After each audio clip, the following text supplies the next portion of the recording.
Now, welcome back to the programme. Keep your texts and your comments coming in 083 333 975. I'm going to be starting our little conversation with Tommy Hogan in a second.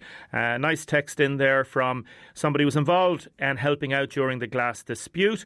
Tommy Hogan and others played a magnificent part in the history of the glass workers. Legendary solidarity with the British miners, the dockers, others across the world. Brilliant in providing dialysis machines and holiday homes for patients with kidney disease, as well as Dr. Condon's fight for sight, playing fields, swimming pools for Waterford Public, massive assistance for others, and those activists that are there should be remembered. One of those main activists was Tommy Hogan, is Tommy Hogan. Tommy, good morning.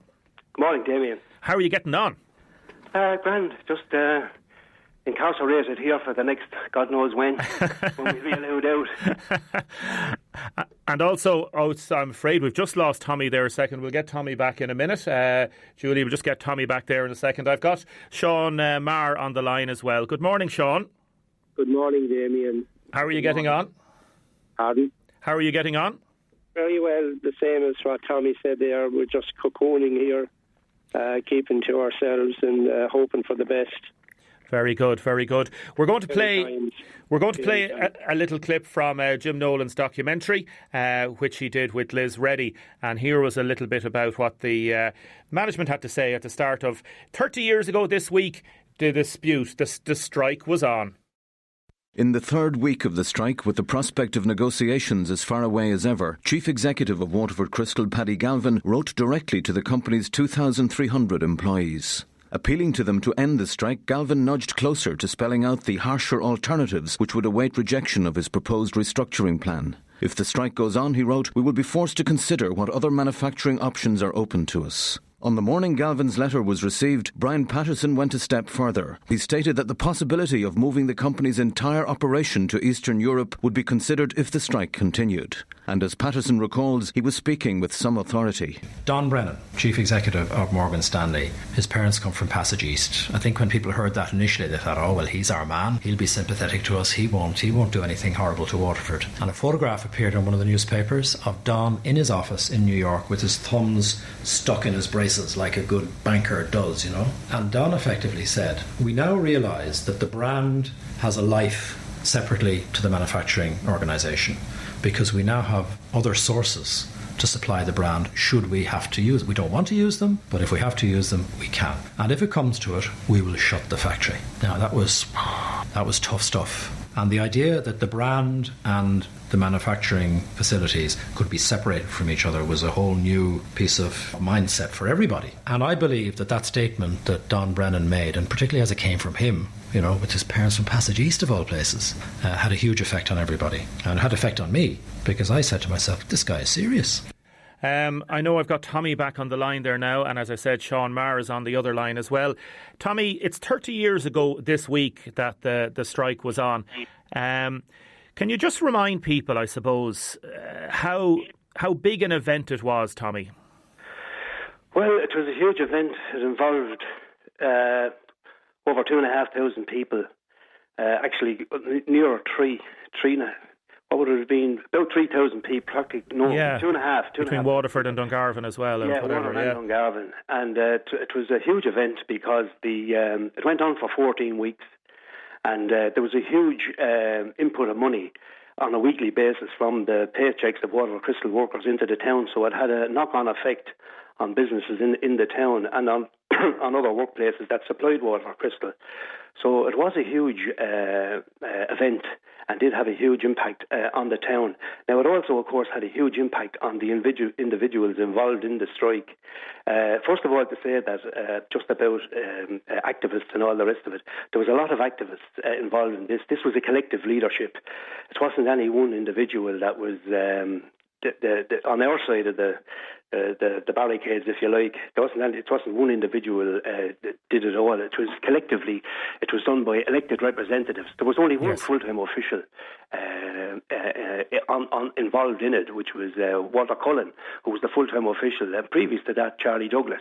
But that was it. All decisions were taken by the Joint Negotiating Committee, which was representative of all the different sections in the factory. And that's how the strike proceeded. But it has to be said that a 14-week strike is a brutal affair, and it impacts people in terms of the way they live, their relationships at home, the amount of money they have coming into their house, the effects on their children, their whole family. And it's a brutal affair, and it's not something that you jump into lightly. No, of course not. And we'll be coming back to this later in the week as well. We just said we'd get this started today. It's kind of a Deise revisited on major stories that would have affected people locally and nationally. Sean Marr, Sean, you continued to work in the current Waterford Crystal. Obviously is closed at the minute as a tour guide effectively. What do you remember from 30 years ago, Sean? Tommy talks about it being a brutal time and a very difficult time for so many people and their families. Is that right? Well, Tommy has spoken very eloquently about it, and he was at the coalface. The majority of people in there at that time was never on strike before, and their income was just practically cut overnight. We probably thought that the strike would probably end in a few days or a few weeks, but as Tommy said rightly, it went on for 14 weeks.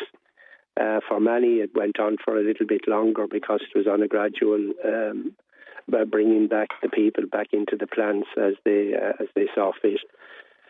The big issues, I suppose, from a social point of view, was the continuous harassment by the banks for people's houses at the time, and building societies as well, and that fired up its own big issues.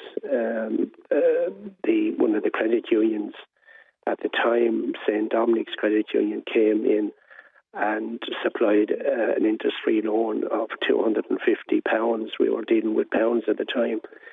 And some of those people weren't even members of St. Dominic at the time, but they took the chance on them, and 438 people took up that offer.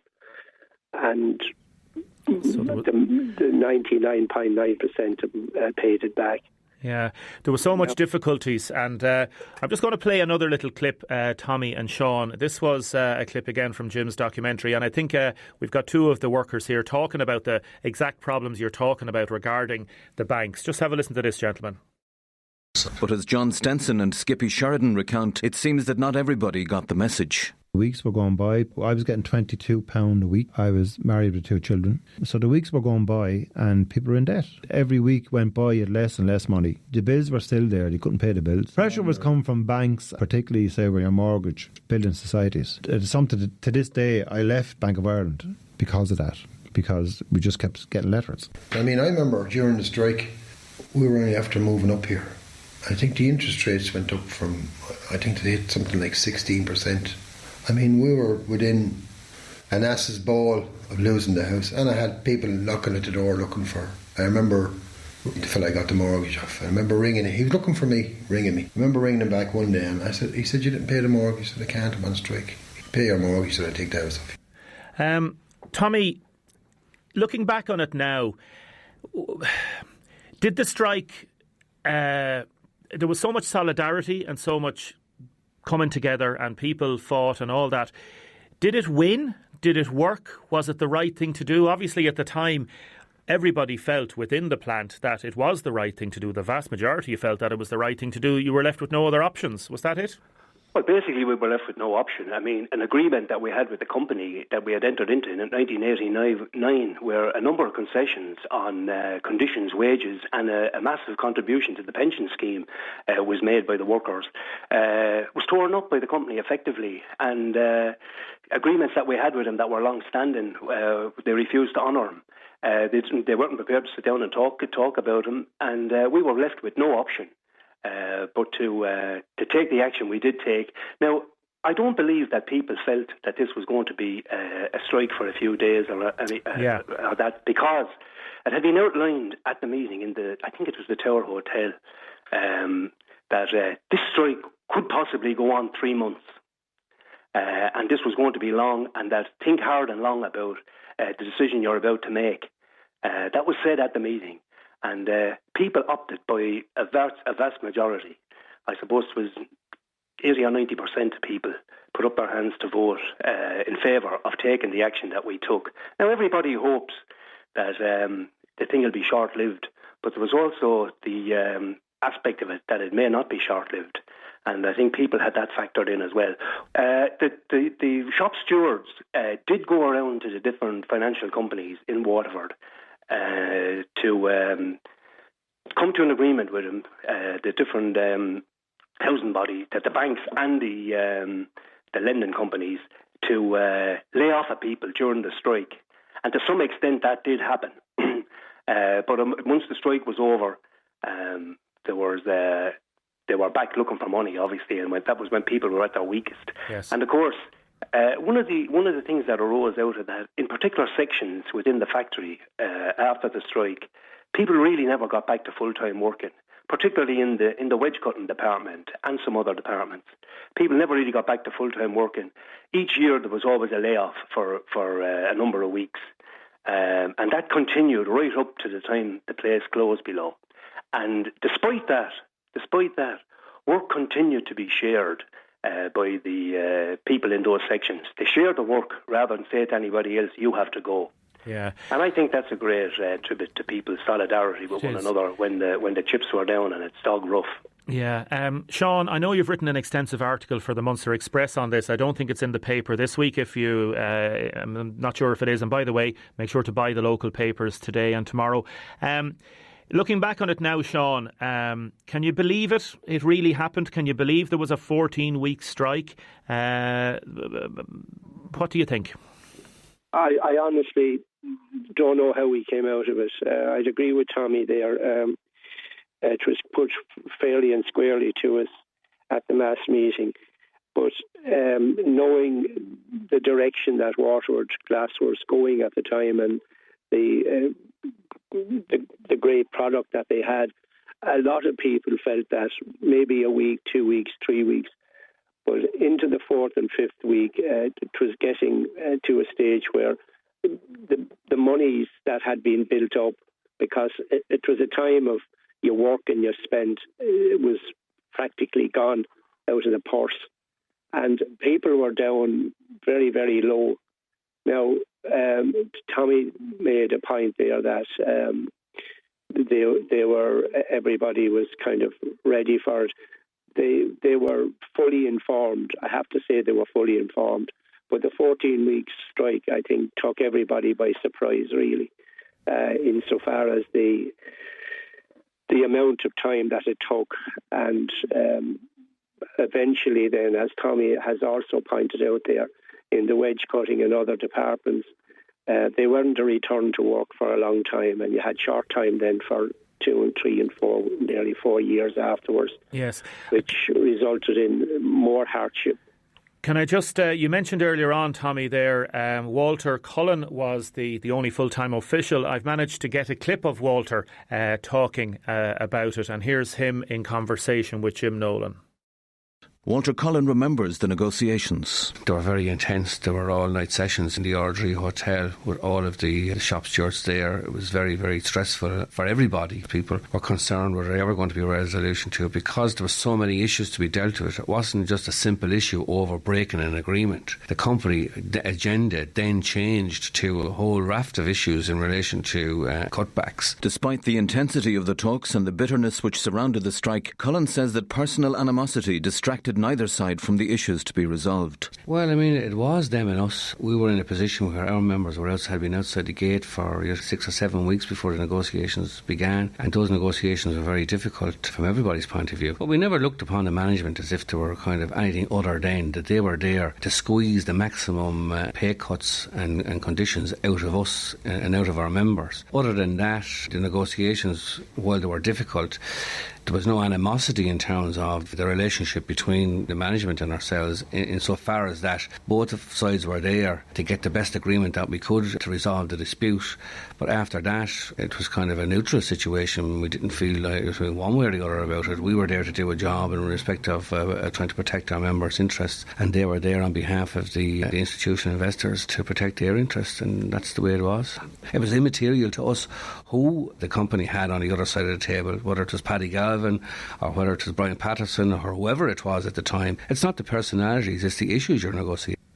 It's the issues, yeah. A lot of people texting in, Tommy, just to say it's interesting to hear the comments and people's memories of this. And another person texted in to say it was a difficult time for Waterford. It stirred up huge emotions, good and bad, and it did. And a lot of the union people were blamed afterwards, and all that stuff. So that emotional time, it really did stir up so many emotions, didn't it? Yeah, it stirred up so many emotions. But look, we can go back to the industrial struggles that have been had in Waterford. We can go back to the Clover Meats in 1936, or in 1966 with the paper mill strike, where lads were out on strike for 23 weeks. The bank strikes that were out for 6 months.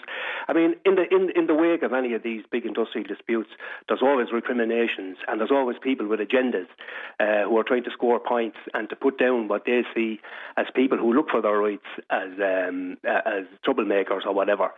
So I think that's part of the course with that. Yes. As regards what Walter was saying there, that was exactly our position. When we were in the Ardree Hotel for 6 weeks, from 8 o'clock in the morning until maybe 2:30 or 3 in the morning.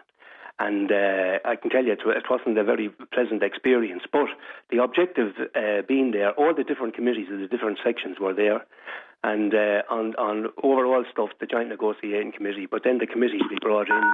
And what you were trying to do was defend and hold on to as much as your wages and conditions as you possibly could, knowing, as Walter said there, that the company had an obligation to their shareholders and they were going to squeeze for all they could get. And eventually, when the negotiations were finished and the strike was ended, that wasn't the end of matters. They kept coming back after that, up to 1992, for further reductions. This was an ongoing situation. And so, it wasn't easy for any of the elected representatives. They were lay people. They weren't getting paid for what they were doing. They were doing it out of a sense of commitment and solidarity with their fellow workers. They were their representatives. And it wasn't an easy time. But at the end of the day, this was really a defensive strike. From the outset, the company were on the offensive to reduce wages and conditions. From their perspective, they needed to do that. For us as working people, we needed to hold on to as much as we possibly could, because we were in the Waterford Crystal for one reason and one reason only, and that was to raise our families, to put a roof over our head, and to have some sort of a decent standard of living. And that's why we organised in there and fought for whatever we had and tried to hold on to it as much as we could. We might come back to this again tomorrow. I just want to ask Sean finally, Tommy, if you don't mind. Sean, the situation regarding pensions as well became an ongoing issue. I know you and many others fought for pensions over the years, and just last week the government changed, I suppose, how things can operate, and they thought you had to go and fight onwards for many, many years about this, didn't you? We did, yeah. Well, Tommy was involved in this as well. He was, of course, yes. Tommy and 9 others were the signatures to the case that we brought, that the Unite the Union brought to Luxembourg, and Tommy was at the top of that. The legislation that's after being passed quite recently in relation to state subvention into private industry, that would have suited us a lot in 2008. When delegations from Unite were trying to press the government for an injection into Waterford Crystal.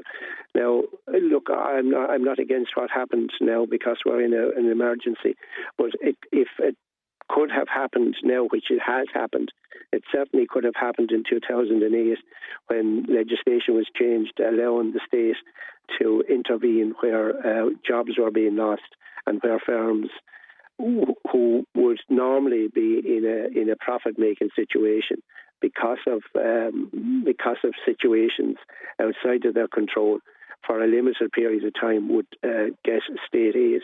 Now, that wasn't available to us, and another thing that slipped up on this time is that a lot of Waterford Glass people over the age of 66 are still working, because a lot of them had to remortgage their houses. They had to send their children to education and all of that.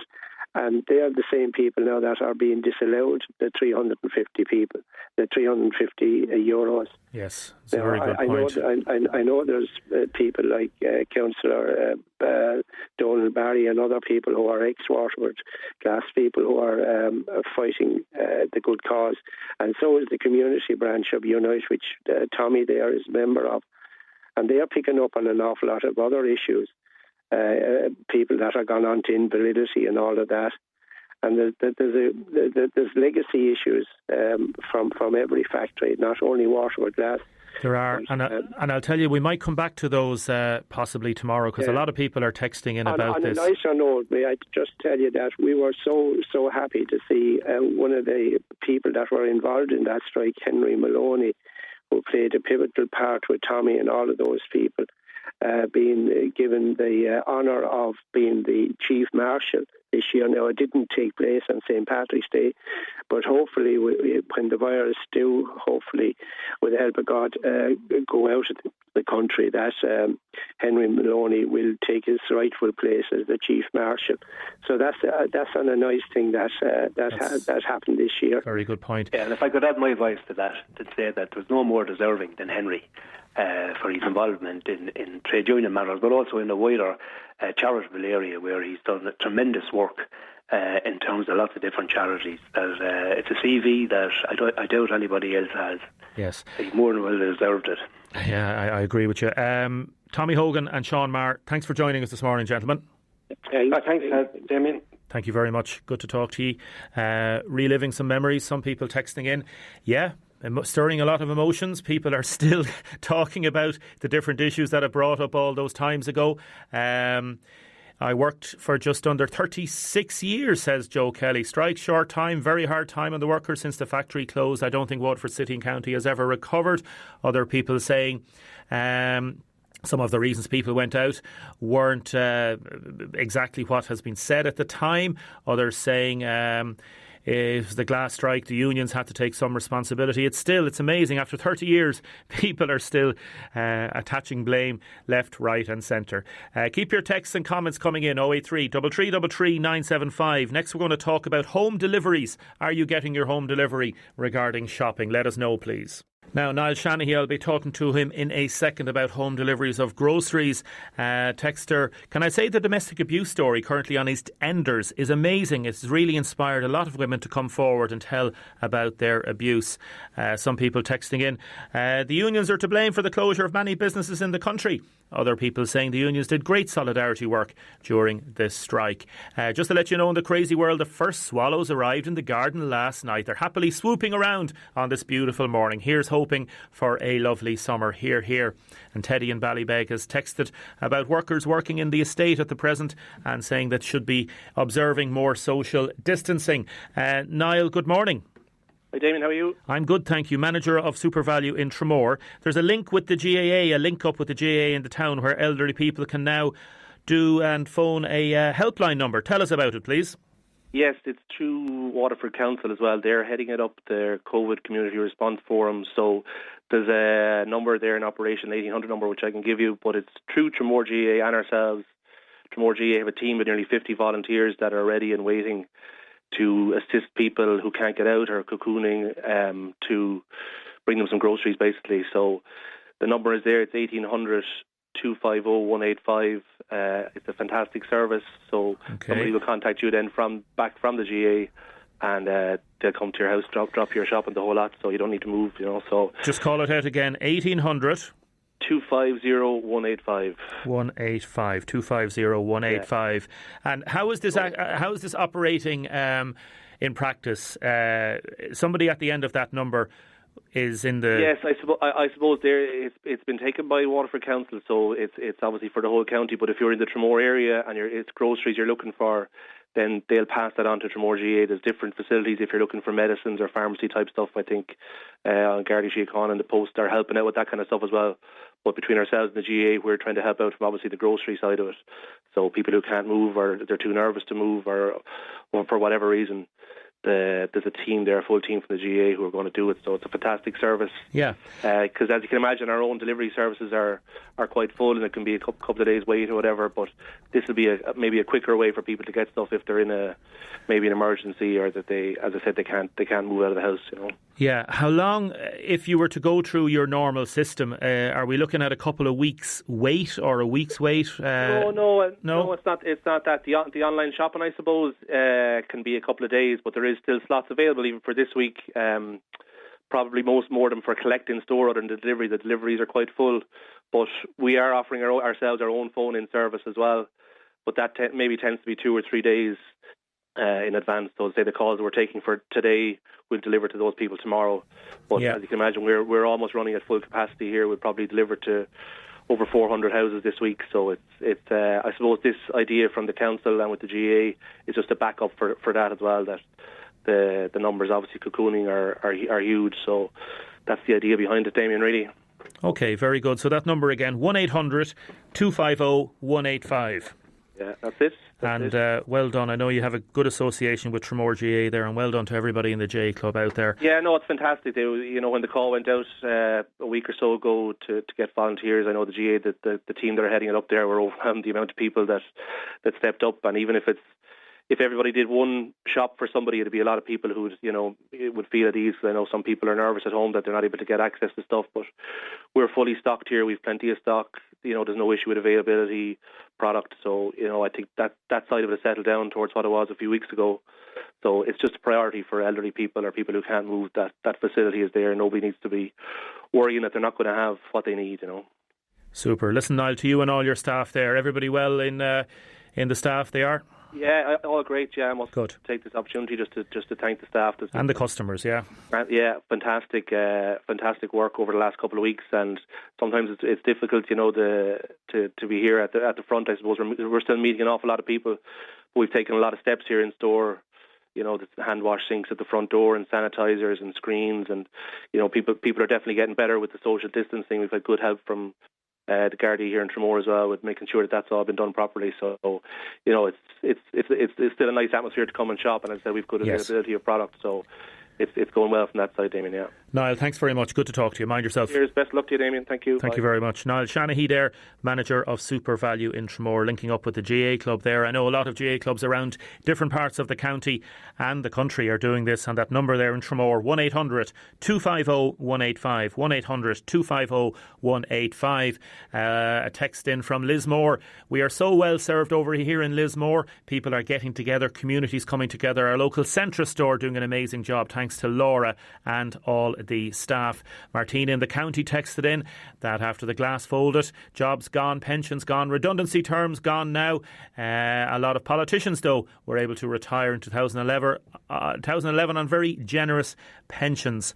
Another text in, could we have Henry Maloney on someday? He should be given freedom of the city, says this texter. We also have a central council number. The central council number for the helpline is 1800 111 500. That's 1800 111 500. So if you're not in Rramore number, give that a ring. Next, we're going to be talking to a lady who has again got some help with local people in terms of community matters, and we're going to be talking to Laura, a blogger and Instagram influencer, encouraging people to be well, to be healthy, on what to eat, and the idea of, I suppose, are you under pressure at home now to do these exercises? You see all these people on Instagram do these exercises. Are you under pressure? Any little funny stories? Text us in, please. 083 333 975. Now, keep your texts and your comments coming in. Babs, good morning. Good morning, Damien. How are you? I'm grand, thanks. And yourself? I'm good. You rang me there a couple of days because we had given out the phone number for a chap who had said that he would help out those that are in difficulties regarding drains and floods and leaks and stuff like that. You're up in Johns Park, are you? I am, Damien, yes. Babs Murphy. And tell me, this man, what's his name? Matthew Ryan. And it's drains and repairs. Drain repair services, we put you in touch with him, and he did this out of the goodness of his heart, and we want to say fair play to him. He's doing a great service. So he called up to you yesterday around 12 o'clock, did he? It was after 12, and he was there up to 3:45. My goodness. Trying to unblock it. Now, I have to say he was fantastic. He done everything to try and unblock it, but he couldn't unblock it. And I have to say a big thank you to Matthew. He was fantastic now, Damien. Yeah, he spent more than 3 hours, and he said he'd do this for people that are in difficulty over 70 cocooning out of the goodness of his heart, so he's not getting paid for it. So that's brilliant, isn't it? Isn't that amazing? It is, and I have to say a big thank you to Matthew this morning for what he done yesterday. And it's still blocked, unfortunately, as you say. He's tried everything. Is it the sewerage or what is it? No, it's under the ensuite. There, it's blocked. He was saying, but he said he'll wait till it's all over. Yes, and he'll come back and do it for me. Okay. But a special thanks to him, and well done, Matthew, and Drain Repair Services. Babs, how are you keeping? How are you getting on? I'm grand. I'm getting used to it. I won't want to go out anymore, Damien. And how are you managing for food? And what about exercise? I have to say a big thank you to Liz Royce and Breda and Monica across the road. They're very, very good to me. Now, I have to say. And are you getting out in the garden at all, or are you sitting out? Yeah, I get out in the garden. Yeah, that keeps me exercise going. And do you find it a bit boring, or how do you get through the day? Well, what I done last week, I done room by room in the house, so it kind of kept me going. What, cleaning? What cleaning was it? Yeah, cleaning. Yeah, I done a room every day. Richard passed away the week now, Damien. You know. I'd say people's houses have never been cleaner, Babs.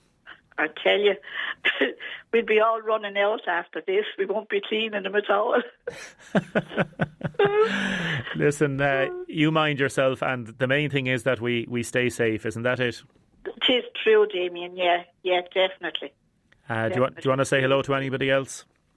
I'd like to say hello all to the Monday girls up in the hub. We meet every Monday, but since this came in, we haven't met, so we just keep in contact by phone, the whole lot of us, you know. Lovely. Well, a special hello to them, and as you say earlier, thanks to Matthew as well. Babs, you mind yourself and all. And you too, Damien. Thank you very much. Thank you, Damien. Bye-bye. Bye-bye. Babs Murphy there in Johns Park. Let us know any stories, please, that you have in terms of your own cocooning situation. Next, we want to know about Instagram. Are you feeling pressure to do all these exercises that are on Instagram? 083 3333 975. You can call 051 846 123. We're going to be talking to Laura next. Laura, good morning. Good morning, Damien. How are you? I'm good, thank you. Laura Doran, Elite Nutrition, blogger, Instagram influencer, 10,500 followers, Elite Living Nutrition. Tell me a little bit about yourself and how you got into this. Well, I suppose I've been involved in the health and beauty industry since 2005 when I graduated with iTech and SibTech qualifications, and then I kind of ran my own beauty salon on a part-time basis, and I just got a little bit bored of that. And 2 years ago then I graduated in health and nutrition coaching and sports nutrition for weight control and performance with the Irish Institute of Health and Nutrition. And it has completely changed my life. And then I just completely changed around my blog to health and nutrition. And I share my tips, my recipes, my knowledge, and basically just to inspire people to become better versions of themselves. We're too hard on ourselves these days, I think. And I think my whole ethos is just basically to teach everybody to eat real, healthy, nutritious food, and for long-term results rather than short-term results, you know. Yeah, one of the things you talk about is that encouraging people to eat healthy, as you say. Fad diets are out the window. Now, at this time, comfort eating is a major issue. You're going to get a lot of people that are at home in the evening times, 8, 9 o'clock. They've done a bit of exercise during the day maybe, and then they're eating after 8 o'clock at night, and that's sitting in their gut for the night. And there could be a lot of carbs as well, crisps and other sort of stuff, couldn't there? Yeah, well, look, I mean, as you know, we're living in very extraordinary times right now, and people are cooped up inside, and naturally enough, we're all going to emotionally eat. I'm doing it myself, but I know ways to handle it, thankfully. And because we're stressed, we're worried, we're anxious, and all these feelings are very natural. So the first thing I'm going to say to people is cut yourself a little bit of slack. It's okay not to be okay right now. We're all in this together for support, and I'm going to give you a couple of tips here this morning on how you can avoid emotional eating and how to watch out for the trigger points. Go on then. Go on. I want to hear these now. So basically, look, I've identified my trigger point and for emotional eating, and it's when I listen to the latest news updates, which are frightening from the Taoiseach or the press. So what I do myself is I limit myself to listen to the news once a week to get the lowdown, because it's important as well to keep up to date with it. And that's helping me to cope. But everybody will be different. Everybody needs to identify their own trigger points. Now, there's psychological reasons really for turning to food, particularly when the world has been turned upside down. And during stressful times, our bodies will naturally crave high calorie and high sugar foods. And it's important to note that, so don't be too hard on yourself. And the reason... Just before you go on to that, like once a week, is that not a bit too much to be listening to the news? Maybe if you did 5 minutes a day, like once a week, nobody be listening to programmes like this, you know? Well, look, I mean, everybody is different. They are, yeah. You know, and some people are addicted to the news. I'm not, and I never have been. I was always an outdoor person, and I've taken up cycling. I haven't been on a bike in about 20 years. Got a loan of a bicycle off my sister. She was very nice to give it to me, and now I'm like somebody in Tour de France. I'm cycling everywhere. I presume you're maintaining social sort of etiquette as well, and you're staying, from what I understand, going 2 kilometres, coming back and stuff like that as well. So that's good. Yeah, and look, I live in the middle of nowhere as well, so it's easy to stay isolated away from everybody. Yeah. Now, I know you've a lot of followers in Waterford. In terms of other tips, scrolling on the phones, as you say, the pressure building, switching off social media, finding your own routine, what other little things can people do to help themselves? Yeah, well, look, I mean, I think at this time as well, it's important to stay connected to your family and your friends. They're little trigger points as well, because you're feeling isolated. You're going to feel a bit lonely and sad. So what we did last weekend was, and it was recommended by a friend, we downloaded an app. It's called House Party.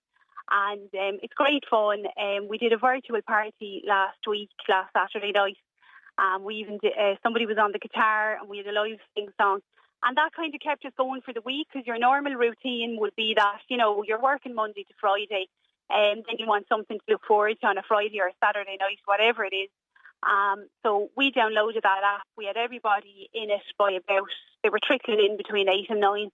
And then we had a great crack for about 3 or 4 hours on it, a few drinks. And, you know, there's nothing wrong with that as well. Yeah. Once you lead a healthy, balanced lifestyle, there's nothing wrong with having a few sips on the weekend as well. So that's important. You know, you need something to look forward to, whatever it is. And the other thing as well, I suppose, Laura, as well, it's important that people don't, very simply, they don't, if somebody has a drink, don't drink every night. Like this, you don't want to get into a habit of drinking every night. Limit yourself. Like, do the normal sort of say, okay, I'm not going to drink during the week. I'll wait till Thursday or Friday. But the idea of drinking every night, I'd say there's a lot of people out there that are doing that.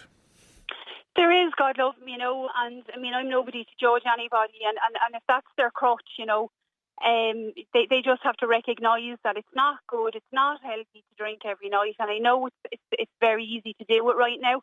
But I mean, you need something to look forward to as well. You need to limit your alcohol, because it causes huge problems, destroys families, and it also causes huge depression. And in the current climate, the last thing you want is to feel more depressed. So rather than drinking, you know, you should be using this time, and we all have plenty of it on our hands at the moment. Reinvent yourself, refocus on your health, your nutrition. And you'll feel a lot better. You can take years off your life by introducing good food and a good lifestyle into your life, you know. And then at least then on the weekend you'll have something to look forward to. You can have your few glasses of wine, but certainly limit alcohol, absolutely. Yeah, and I noticed from your blog that this mixture of good food and taking your time with food and preparing it well and planning it. And when you go to the shops now, a lot of people have a little bit more time, or you're sending off your message for somebody else to get the food. You really can engage a lot more in preparing healthy food. You can, and my simple advice to anybody going to the supermarket is try and avoid the inner aisles. I mean, I think everybody knows right now that there's no shortage of food in the country. They're stocking them every day. You had somebody on there just before me and they were explaining it, and they explained it very well. They're stocking the shops every single day. There's no need for panic buying, and I think people are after realising that now. So my biggest tip would be, when you're going into the supermarket, try and avoid the inner aisles. They're packed with all the processed foods, all the tins of food that are packed with sugar. Stay on the outer aisles where you have the lovely fresh fruit and vegetables. Huge choice. You have all the lovely fresh bread. And just, there's nothing wrong with a good, hearty, Irish, healthy stew. Your bacon and cabbage, we were all reared on it. There's nothing wrong with it. Go back to that. Go back to what your grandmother used to eat, your grandfather. They were perfectly healthy. There was hardly any obesity. Yeah. And just stick to the basics. Natural food. Eat natural food, and you'll really reap the benefits of it. And is there anything, Laura, that you wouldn't eat? Go on, give us your pet hate. Okay, well, my sisters kill me every time I go into the house. I say I always look at what they're eating, and I say, how many spoonfuls of sugar and that. My sister's like, okay, if you start, you can get out. So, look, sugar would be my thing. Sugar, stay away from sugar, yeah. Yeah, stay away from sugar. I actually personally come out in little rash if I eat too much sugar. Oh. I made a beautiful homemade tart the other day, and I was very reluctant to make it because there was sugar in the recipe. And I said, oh, sure, go on, just do it. And that night then I had to wake up and take a Pearson actually. A little rash over, so that's just the effect it has on me, Yeah. Listen, Elite Living Nutrition is the blog. Thank you very much for joining us, Laura. Really appreciate it. You're very welcome. And I think a lot of people are texting in to say some very good advice there. The middle aisles, that's not a good one, said somebody's very, very important. Listen, to you and to Shane and everybody, mind yourselves, and the dogs. What's the dogs' names? Harper, Homer and Harry. Our three hairy children. Take care, Laura. Good to talk to you. Mind yourself, okay? Thank you so much, Damien. Bye-bye. Bye-bye. Laura Doran there, Elite Nutrition blogger and Instagrammer. Let us know what you think, please. Now we're going to end the programme. We had a text in yesterday from J.W. Callahan, I think it was, saying, could we play a little song especially for all those that are cocooning? J.W. Callahan. And also a text in, happy 88th birthday to Tess Kennedy, showing support for her frontline workers. What a woman. Lots of love from all her family. Other people texting out many other matters which I haven't been able to get to today. We'll come to those tomorrow. Mary says, please, a special hello to all the staff members that are delivering for the online workers, online staff. So thanks, Julie, for producing. Thanks to all your texts. Please, if you're out today, get a local paper. Support journalism, support Waterford News and Star, the Munster Express, Dungarvan Leader, Observer later on today and tomorrow.